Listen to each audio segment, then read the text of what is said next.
Hello, this is Ian Williams, President of the Foreign Press Association, and we are broadcasting from heat-stricken New York, waiting for a thunderstorm to clear the air.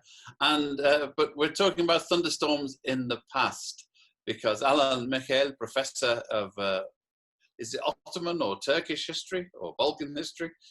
Ottoman history. Ottoman history. Appropriate person to talk about the Ottomans, and his latest book,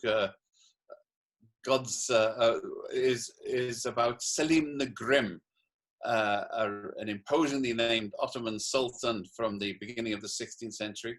And Alan's book is, it reminded me a bit of Jared Diamond in the sense that all human history was there. You managed to get everything in, from China to America, and put refreshing new angles on things, like who knew that Columbus was trying to open a second front in the Crusade by going around the back door and attacking the Turks from behind, and got it wrong, of course. But it's a lot of perspective on current history that we tend not to know about, because we tend to forget that the Ottomans were the dominant power in Eurasia for a long time, and that the events like the Hagia Sophia rededication or recapturing, or whatever you want to call it, has a 500-year-old history that goes back to this time. And we hope that Alan will discuss some of these issues, because the Hagia Sophia is a case where ancient history has come back to haunt us. There are Turkish ships cruising the Aegean now, where the Ottoman Navy used to, which are sort of haunting the Greeks and the Israelis and the Cypriots and lots of other people in the vicinity. And a lot of this is because Erdogan, President Erdogan of Turkey, is in fact a sort of Ottomanist. And I think you appreciate, most of the people probably don't, that the basis of the Turkish regime for the last 100 years almost has been to disavow the Ottomans and to downgrade them, in a sense, out of the history, and to build a secular Turkish nationality, as opposed to the more cosmopolitan Ottomans. Do you have a major thesis that you think sums up the book, apart from the Selim the Grim was a very impressive figure, apart from his relatives who he all killed? Right.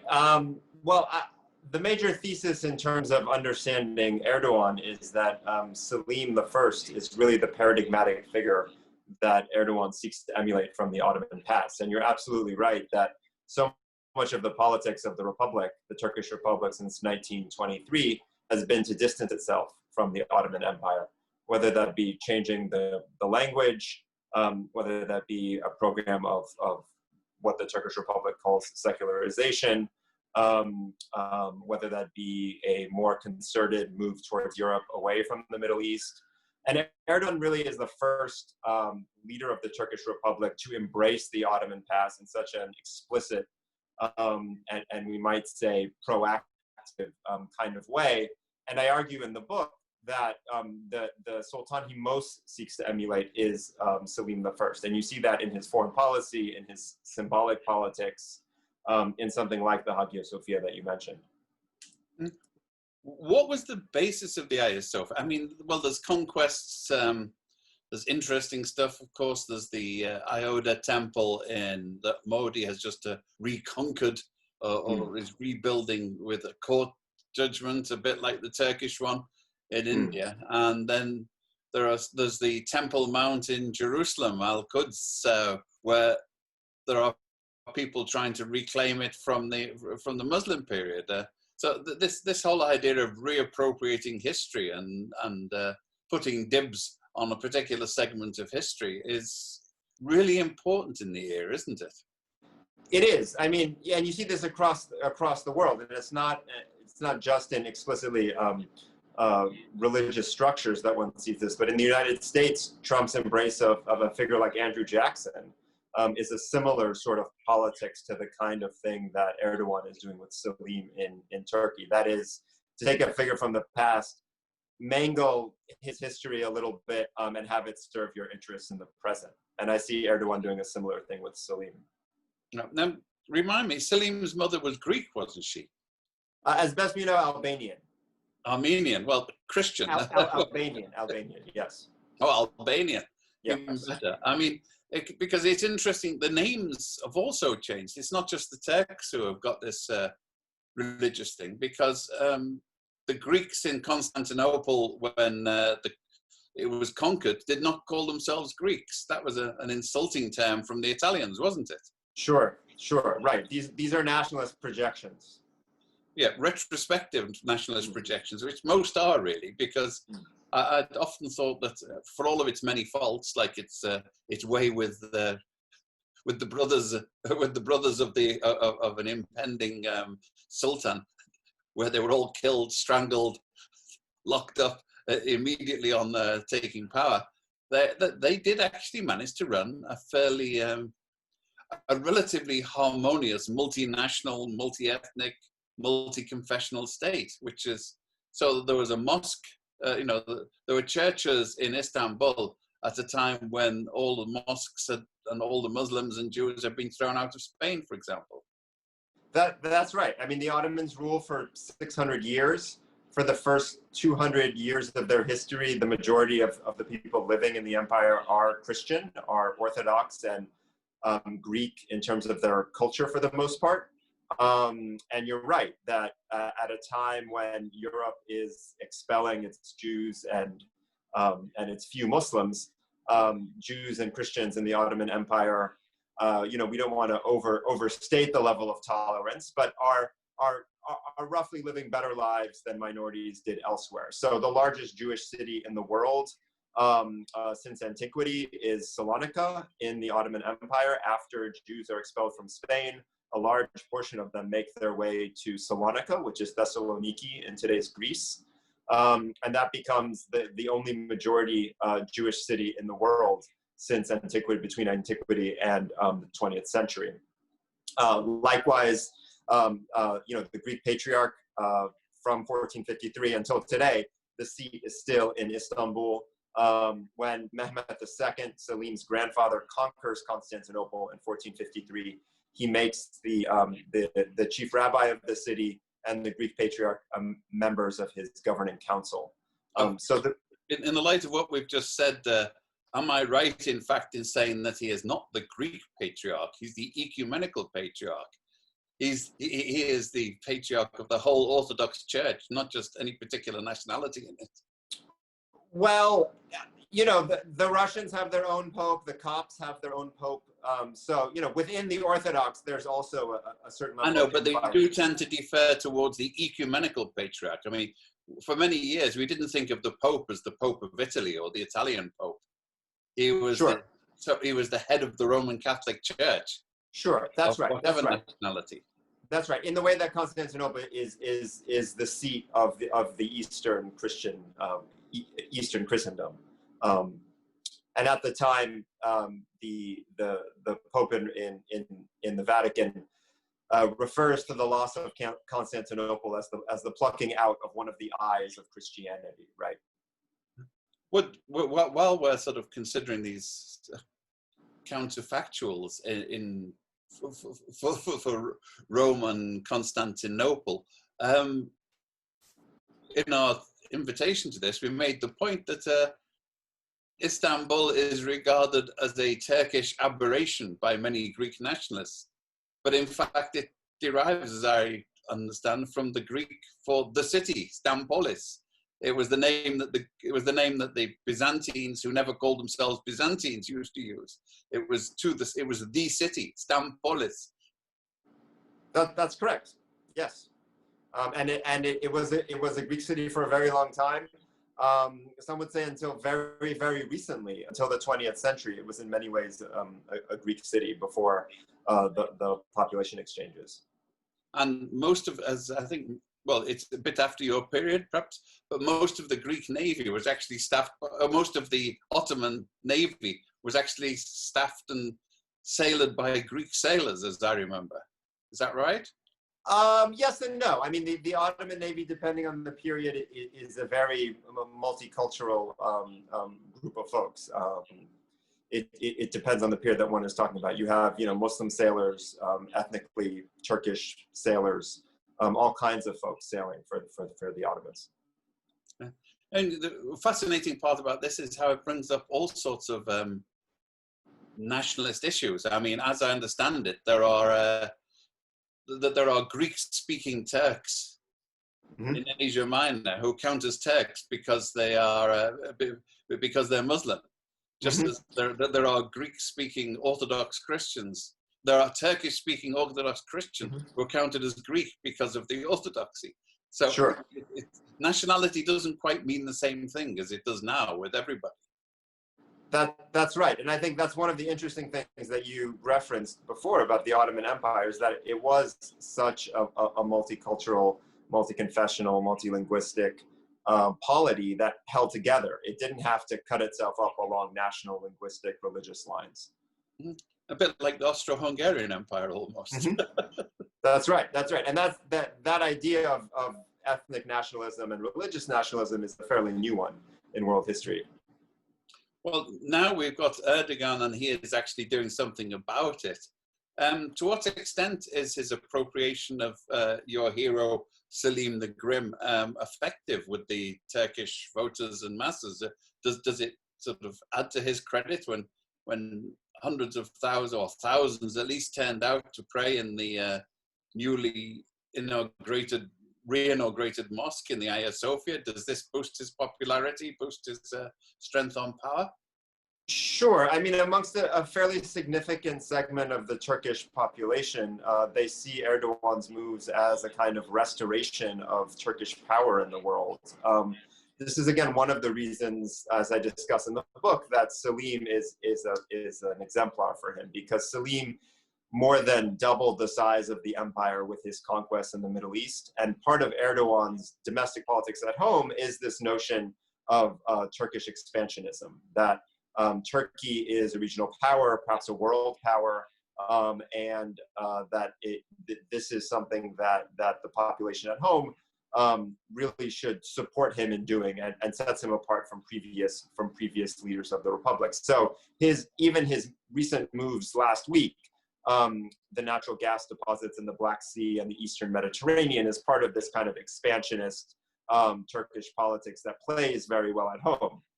At the same time, again, like Selim, he is going after his domestic rivals.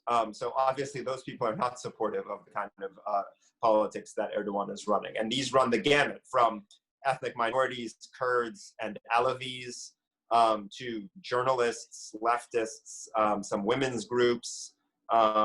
So, as in any complicated polity, there are for and against, but he's able to use the levers of the state and the mechanisms of the state really to consolidate his power.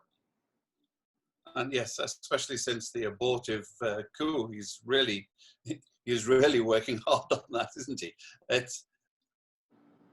Yeah, absolutely. And it's not only the coup, the mayoral election in Istanbul that sort of went against Erdogan. He was able, again, to maneuver within the legal system of Turkey that he essentially has placed his people in to override those results, which is a very scary thing. Just last night at the Republican National Convention, Trump, spoke very highly of Erdogan. That's worrying.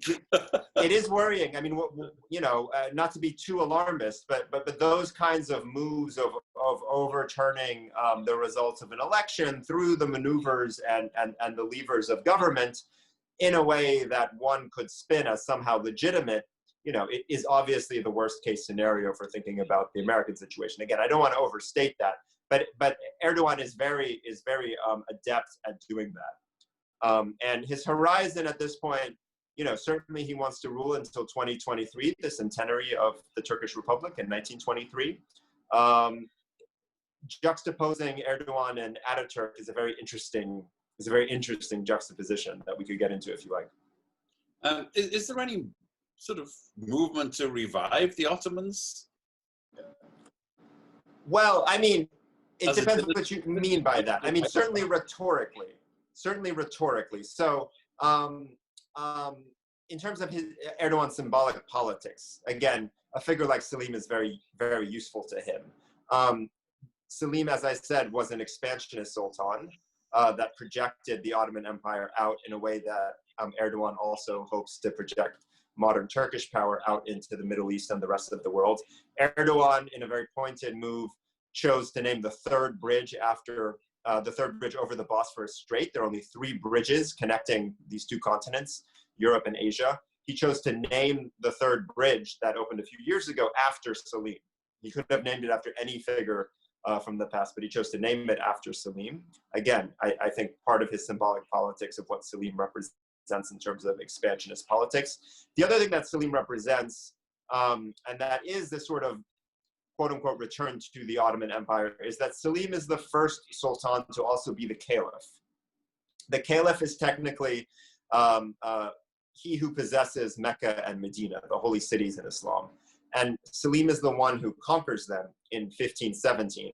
And this conquest gives the empire its shape until its end in World War I. So Erdogan is the first Islamist leader of the Turkish Republic. And as part of his rhetorical politics, he has brought Islam back into the public sphere in Turkey through building mosques, through making it possible for women to wear the veil in public, through the kind of language that he uses in speeches and things. And so this idea that he's somehow a leader of Muslims around the world is something that Erdogan likes to play with. And this, again, is part, again, of his kind of expansionist rhetorical politics of projecting Turkish Islamist politics into the world. So, for example, his support of the Muslim Brotherhood in Egypt or in Saudi Arabia, his support of forces in Libya or in Syria is, again, a part of this kind of politics that we could refer to as a kind of neo-Ottomanism that many people have, but I think we have to be specific about what kind of Ottomanism this is. And I think Selim, again, kind of sums up the kind of leader that Erdogan sees himself as. I mean, it's got to be vague, hasn't it? Because the Ataturk built up a sort of a traditional West European ethnic nationalist state, in which the Turks were, it was based upon the idea of Turkishness, and so the hopes for expansion might have been based on pan-Turkism. If our hero Erdogan has some idea of expansion, what's the basis? I mean, his neighbors are Arabs, they are Kurds, so you can call them mountain Turks as much as you like, but they seem to differ. And then across the Balkans, you have lots of other people who might be Muslim, the Albanians and the Kosovars and the Bosniaks, but they don't really think of themselves as Turkish, although they're quite friendly disposed towards them. But it's no basis to build an empire, is it?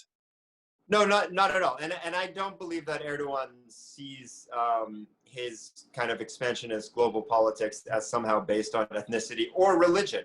I think it's brute realpolitik for Erdogan. The kind of rhetoric of Islam is simply a tool towards that end, right? I mean, the Saudis are in some ways enemy number one for Erdogan,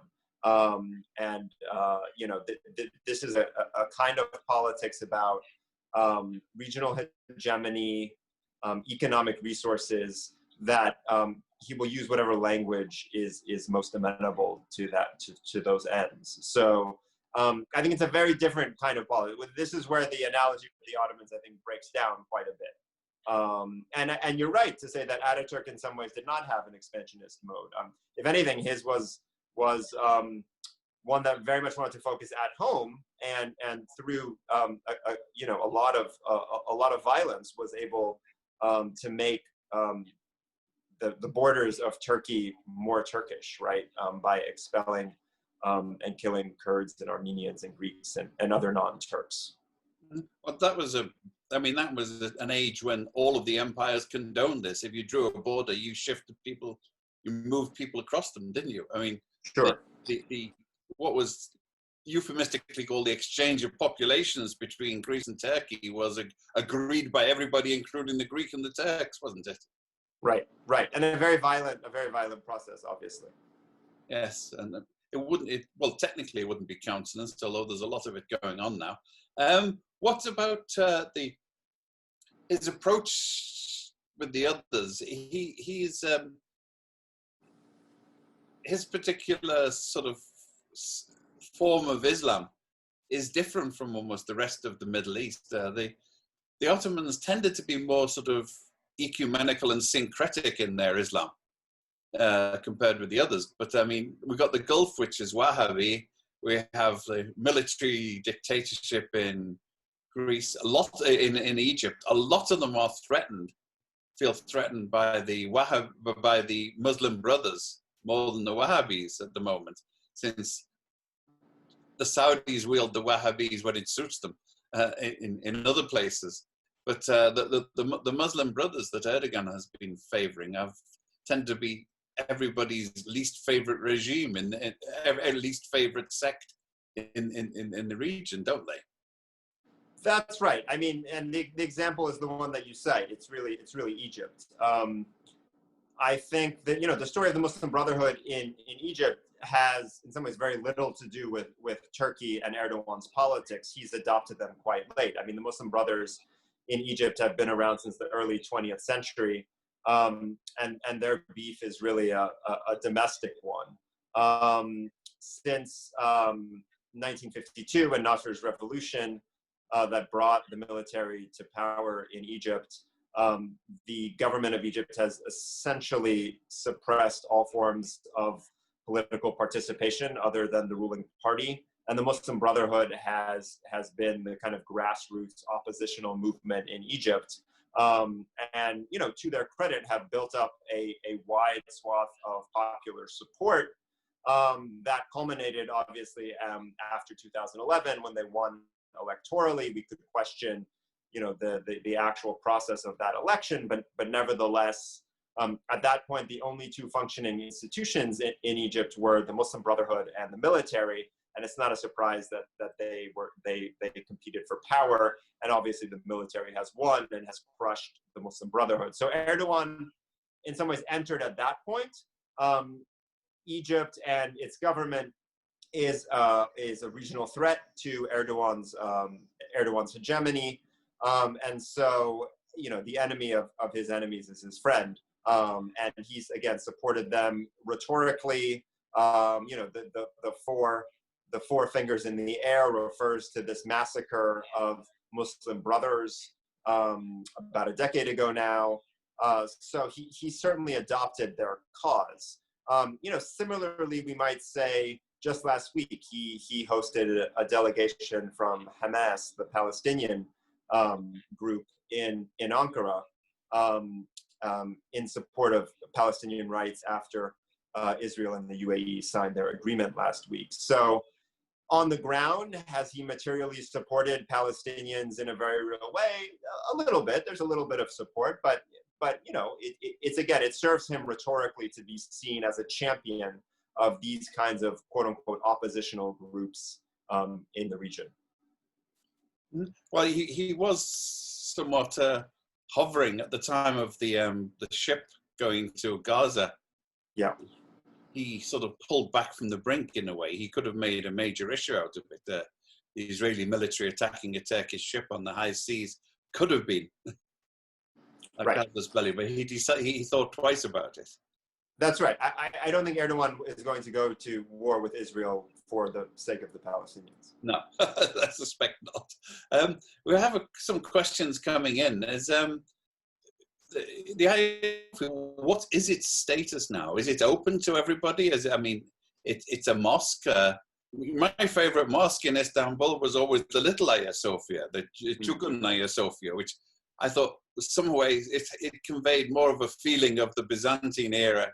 It actually got pictures in the name of Justinian and Theodora on the wall still after 1,000 years as a mosque, so 500 years as a mosque.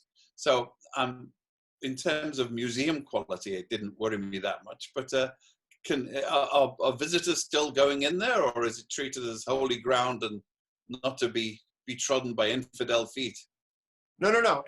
Visitors are still welcome to visit the mosque. Most mosques in Turkey are open to visitors, just to see inside and see their architecture and things. Of course, on Friday and during prayer times, not a good tourists time. are not really allowed. Well, the other point there, which I did write an essay about, was the Topkapi Palace, because you'd have thought Erdogan, from the time of Mehmet and Selim, well, Selim, presumably, when he took Mecca, they've got the world's finest collection of Muslim relics. They've got innumerable hairs and teeth of the Prophet. They have the sword of King David, if you believe it, but the rest of it has a better pedigree. So, I mean, it's a potential for being a major center of pilgrimage. There's more to see there, respectfully arrayed, than there is in Mecca and Medina in many ways. Has this been exploited? I mean, the Topkapi Palace is a major tourist site. I mean, if you go any day, it's packed with throngs of tourists from all over the world. Topkapi is not at all a problem in terms of tourism. It's doing quite well for itself. A lot of people come to see some of the treasures that you just mentioned, and then also to tour around the harem, to see the throne room. The palace grounds are very beautiful. It's a great place, to have a coffee and look over the Bosphorus. So, tourism is alive and well in Turkey. That's another question that was asked. So it's a safe place for tourists and to go, but more to the point, what about tourists with notebooks? What's the prospects for journalists in Istanbul at the moment? Right. So for Turkish journalists, it's very bad. Many journalists in jail. Many have who are outside of the country are not able to return. They've gone after social media, the Erdogan government, in a very real way, trying to police social media. It's academics as well, leftists. They've really gone after a kind of intelligentsia within Turkey. It used to be that the military did this for them, so it's a turnaround after 50 years of the advance of democracy, and we now have an elected Islamist government repressing journalists that the military and the Republicans used to. Right. I mean, Erdogan has successfully, worked his way into the military enough so that it doesn't stand as a kind of oppositional force that, as you're suggesting, it has through various coups over the past half century in Turkey. Yeah, because I mean, one of the first, I'm sure there are other ones, but the deep state was the phrase that was often used about the Turkish Ataturkists, who, no matter who was elected, were still running the place. The police and the military and the secret police and the others. They were the original deep state, as I remember. So no, it's quite interesting to see that you're absolutely correct that this phrase, the deep state, is really one that came to prominence because of Turkey. And now, of course, it's been adopted by the Trump government to mean very different things than it means in Turkey. But it's precisely as you say, that there were these forces buried deep within the government of Turkey that would come up whenever they needed to come up to make sure that the system remained in place and didn't teeter. And Erdogan has overcome that deep state, we can say, in a very real way. Of course, some of those forces are still there underground, but don't have the power that they have over the course of the Republic. I mean, to what extent have they been overcome, and to what extent have they been co-opted and suborned into the sort of Greater Turkey Erdogan project? I mean, a little bit of both, of course. He has had allies that he broke with, and then went after them in very real ways. He's been able to successfully co-opt others. So it's certainly a combination. And that, the coup was the perfect example of how those forces, the military has both a faction that is against Erdogan. We might say deep state, we might say other forces, but that the majority of the military is basically, part of Erdogan's government. Once again, I mean, a lot of his current sort of near abroad policy, you might say, it has been very much like Selim. He's dealing with Iran. Mm-hmm. One way or the other, with varying degrees of hostility. He's dealing with the Kurds with varying degrees, and of course the Greeks. Right, and the Saudis and the Egyptians. Yes, yes. That's why I think Selim is a very good sultan to think with in terms of Erdogan and his politics. And we're coming up on the 500-year anniversary of his death, of Selim's death in September 1520. He died. And so there's been a lot of language around Selim and his legacy in Turkey around that anniversary. Are there any gross extravagances? A colossal statue of Selim straddling the Bosphorus? Well, the bridge is the major one. Erdogan has also supported refurbishments at his tomb.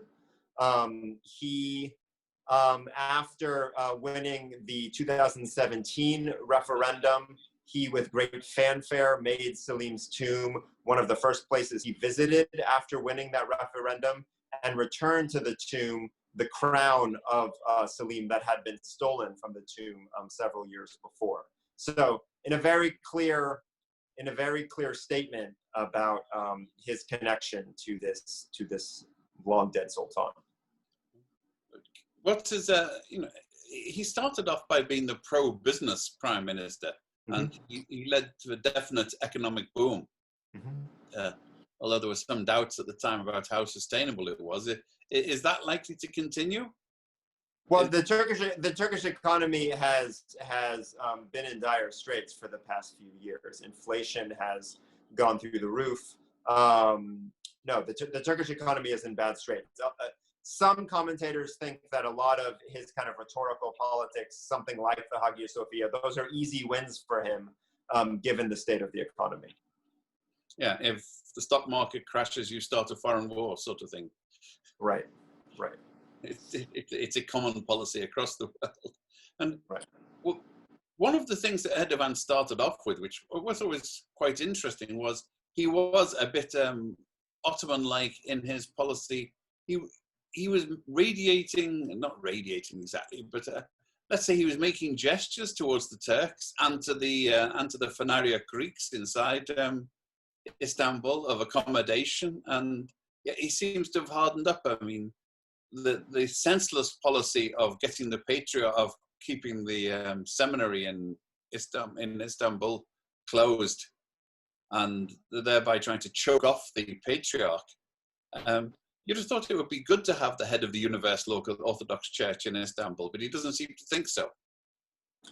Right. I mean, again, I would put this in the category of sort of easy rhetorical wins for a kind of a part of his base in Turkey. Erdogan, interestingly, is a businessman. His roots are in the east of Turkey, which is different than most of the kind of elite politicians in the Turkish Republic. So he has a kind of populist base, real and imagined, that serves him quite well. So these sorts of things fit within that kind of politics of serving a base that is, a rural base, one that is more religious, and one that, doesn't mind the idea that Turkey is not an ecumenical state like the Ottoman Empire.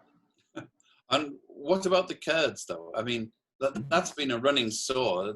None of the Turkish leaders seemed to have been able to accommodate the idea that there are people who do not necessarily want to be called Turks, but who might even stay inside the state if they were given the right to speak their own language and call themselves Kurds. Mm-hmm. Right. No, I mean, Erdogan has continued a long-standing Turkish politics of going after the Kurds in the southeast. Quite famously, last year after Trump announced the U.S. withdrawal from Syria, they led a major campaign over the Syrian border against Kurdish forces. So Erdogan would be quite happy to crush any kind of Kurdish resistance within Turkey. There was a moment, maybe a decade and a half ago, when it seemed as though there would be a kind of politics that would allow Kurds to have more rights in Turkey. So there was a moment in which Kurdish was being taught in schools in the southeast, when there were some Kurdish politicians who were in the parliament, but that has gone to the wayside. And if the big one in the neighborhood that certainly Washington will weigh everybody by is his relations with Iran, because they have been on and off, haven't they? Yeah, that's right. That's right. At times, both on sectarian grounds and power political grounds, they've been rivals to Iran. But lately, they've been friendly. Is this, my enemy's enemy, or is it? Again, I mean, Erdogan is a very good politician. So there are moments in which, on the economic front, Turkish-Iranian relations is very, very important to both countries. We might even say it's more important to Iran, given sanctions and their inabilities to operate in the international sphere, but for Turkey as well. In terms of the movement of peoples between the two countries, they have diplomatic relations so that passports are very easy to go back and forth between the two countries. But yes, there are other moments in which he sort of, again, uses a kind of rhetoric of almost an anti-Shiite rhetoric in some of his speeches and things. So again, I think we have to read Erdogan's politics through the lens of realpolitik. It's sometimes Turkish nationalism of a kind, it's sometimes Islamism of a kind, but it's really about his own power, first of all, and then the state's power internally, and then in terms of the international relations. Well, Simon Locke, our vice president, asked the question of whether Erdogan's Ottoman leanings are they deeply felt, or they're expedient because he sees this as a great rallying cause for his current political ambitions? Well, it's always hard to read the internal thoughts of world leaders. I think it's the combination of the two. I mean, it serves to mark him as a singular leader in the history of the Turkish Republic. He often refers to himself and his party as the grandchildren of the Ottoman Empire, which is a very interesting formulation in that it skips over the father's generation, which he would see as Ataturk and the Republic, and draws the straight line back to the Ottoman Empire. So I think it serves to endow him with a certain legitimacy that is in some ways otherworldly because of his Islamist politics, but also taps deep into a sense of Turkish history, that we have this glorious past.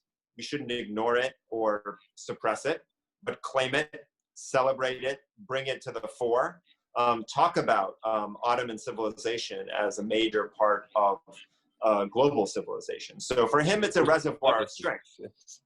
Your book establishes the major role of Ottomans in the formation of the modern world, of course. But it strikes me with Ataturk. He was the founder of the Turkish Republic, and it's almost like Mao in China or Lenin in Russia. Is that even if they're not waved around anymore, nobody's going to actually disavow him. Right. I mean, Erdogan has been very careful on that front of sometimes seeming to critique Ataturk, but never going over that line. He talks about at various election campaigns over the past couple of decades. He's talked about power until 2023. The idea that he will usher Turkey into a new century. So we might see that as the kind of implicit critique of the Ataturk century, that we'd now be entering the Erdogan century.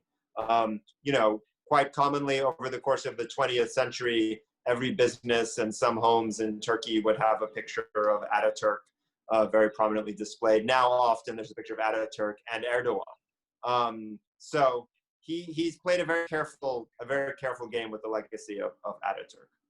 So he's appropriated the bits that seem appropriate and ignored the message.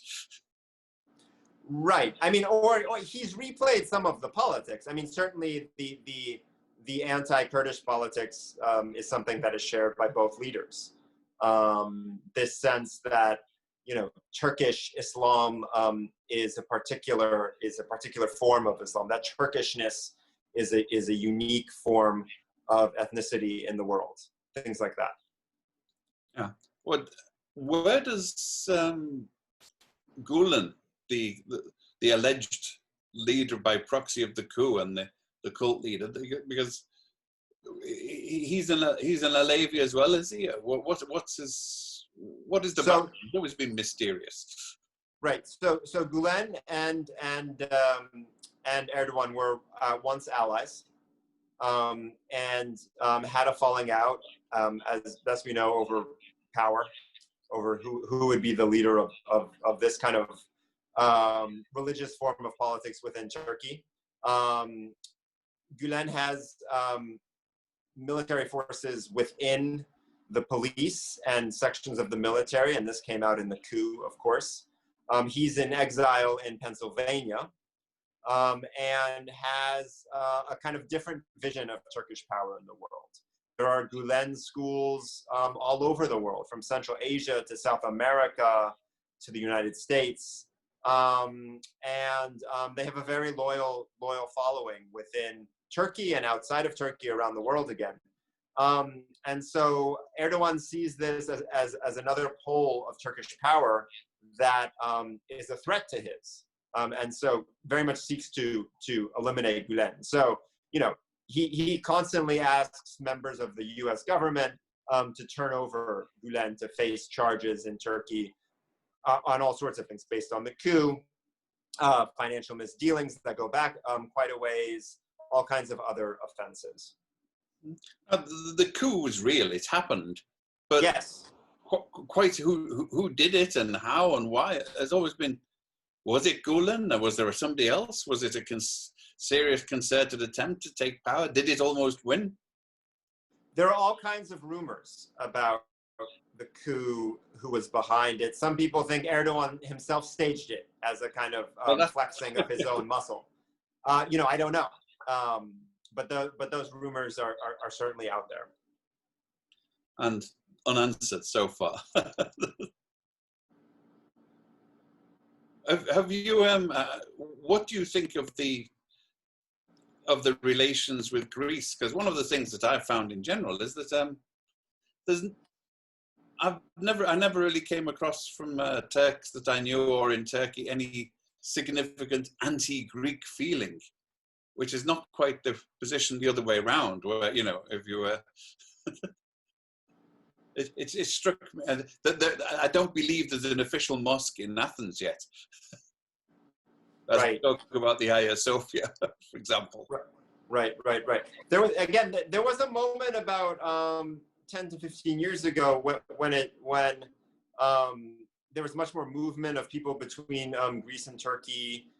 There were educational exchanges. There were deep business ties. And, you know, the cultures of the two places have a lot in common, from food to a kind of Mediterranean lifestyle, to architecture. So, as is often the case with these kinds of conflicts, there's in some ways much more in common than there is different. You know, I don't think there's any sort of threat of a military confrontation between Greece and Turkey. The refugee question is one that always comes up. The recent discoveries of natural gas in the Eastern Mediterranean has been a source of some tension. Cyprus is, of course, always present, but not in a sort of very live way at the moment. So, you know, I think for Turkey and Erdogan, Greece is not foremost of mind in terms of his global politics at the moment. One of the questions we got is, did not know this, but apparently Turkish television opened a Kurdish channel Is that significant? Has it had any effect in the community relations, shall we say? So, you know, TRT, which is the kind of government, if you like, the station most closely aligned with the government, yes, has opened a Kurdish language channel. You know, I think the programming basically toes a kind of government line. But it's a government line in Kurdish, which wasn't the government line at all. Right. So one could see that as "quote unquote" progress, or not, in the sense that it's trying to push the government line, you know, to Kurds in their own language, rather than, you know, giving them space and autonomy for their own cultural production and these kinds of things. You know, I don't think we should expect the Erdogan government anytime soon to you know, give Kurds an enormous amount of autonomy. No. But even recognition is a step forward compared Sure. to the times from before. I mean, and speaking of recognition, other question from Emily, one of our members, is the question of the Armenians. Once again, it's one of these great mysteries. It's everybody's business, including the Turks.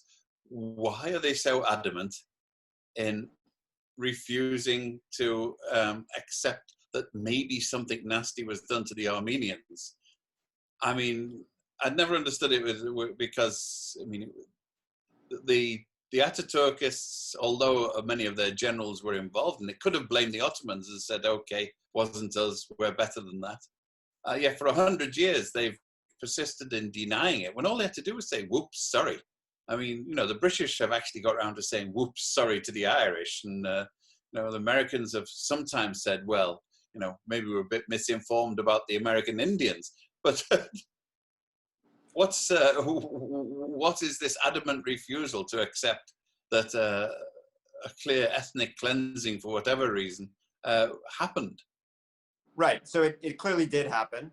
And the historical record has borne that out. There has been some very important historical research done over the past 25 years using Ottoman archives to show that there was a clear plan to liquidate Armenian communities in Eastern Anatolia.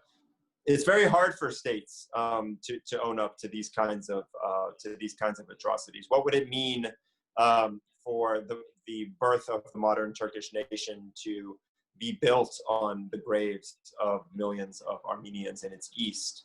The Turkish Republic has not owned up to a lot of violence against Kurds that from the late 19th century until 1950, and we might say in some forms even today, they've been perpetrating violence against Kurdish populations. We spoke about the population exchanges.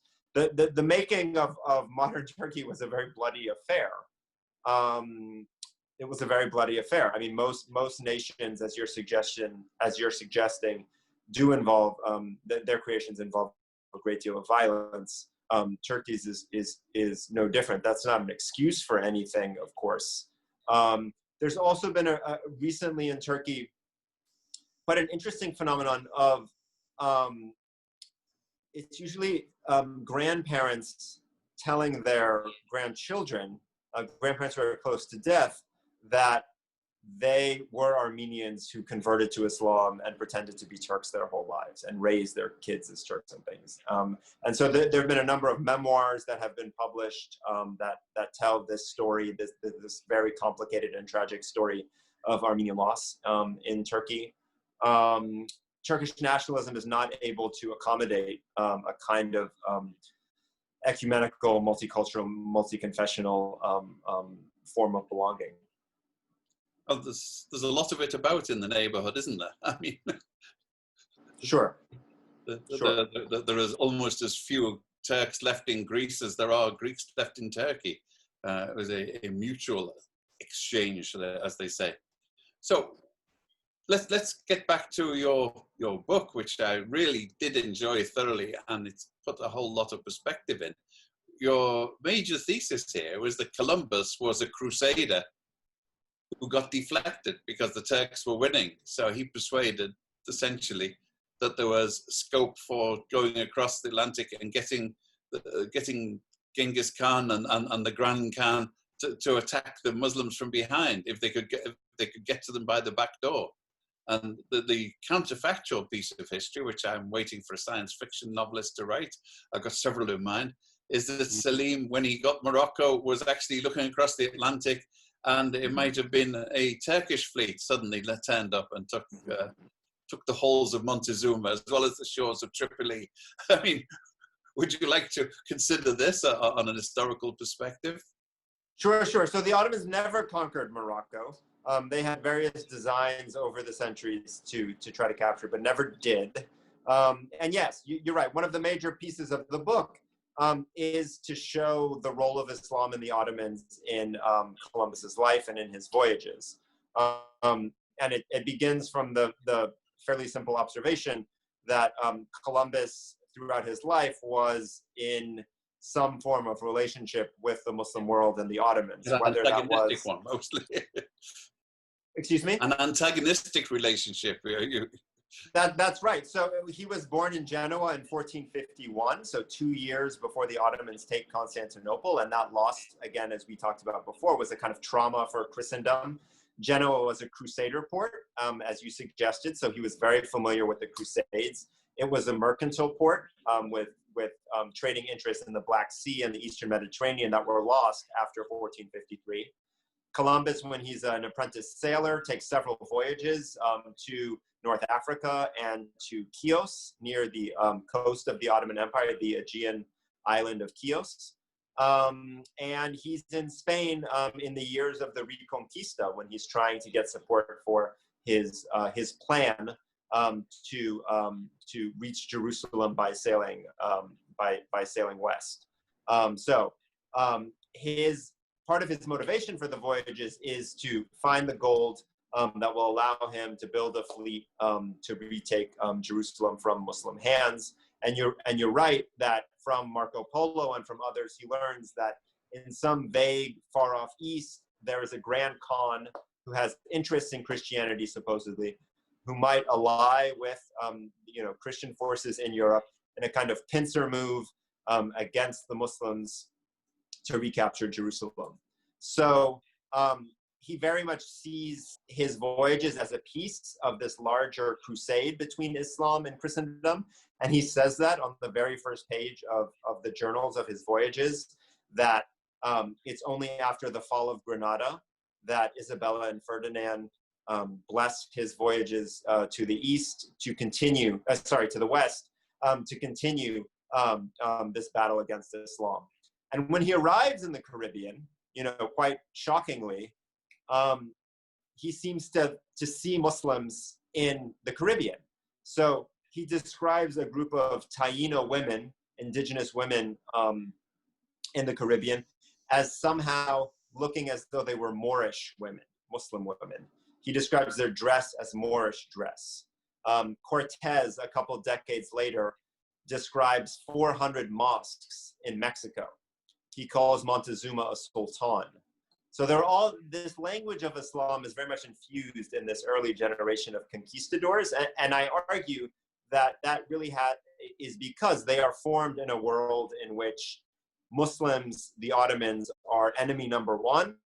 And anytime they face a new enemy, they filter that enemy through the grid of Islam. So their initial way of understanding indigenous peoples in the Americas, people they had never encountered before, is to see them as somehow on some spectrum with Muslims in the old world. Yeah, cunning Muslims. I wish we had more time in it, because, of course, one of the other history is Queen Elizabeth, as a Protestant, was making overtures to the Sultan to attack the Catholics from behind as well. That's right. A bit later in the 16th century. Yes. Yes. The double dealing was everywhere. Sort of my enemy's enemy again. Right. I mean, but just on that point, if I may, I think it's important to note that that's a great example of how the Muslim world is central to geopolitics for 300 years until the 19th century, maybe longer, in ways that we seem to forget. So one of the goals of my book is to reinsert the Ottomans and Islam in the geopolitics of the world around the year 1500. Yeah, and it brings it in the book. You mentioned the phrase from the from the halls of Montezuma to the shores of Tripoli, and as far as Columbus concerned, they were both Muslims. Right. Both sides of it. And it's pretty much the same approach going on now. But we'll find them Islamists wherever they are, and we'll deal with them. It complicates matters. I think it's almost all we have time for now. But I'd really like to thank you and to recommend to everyone. I read the book with a great deal of relish and interest. God's Shadow, the life of Selim the Grim, which is a wonderful title. I mean, how could you resist reading a book about Selim the Grim? But it is a fascinating era, and it's amazing. And I think you bring out just how the repercussions down the centuries are still echoing in all sorts of ways in our language and outlook and how we look at other people.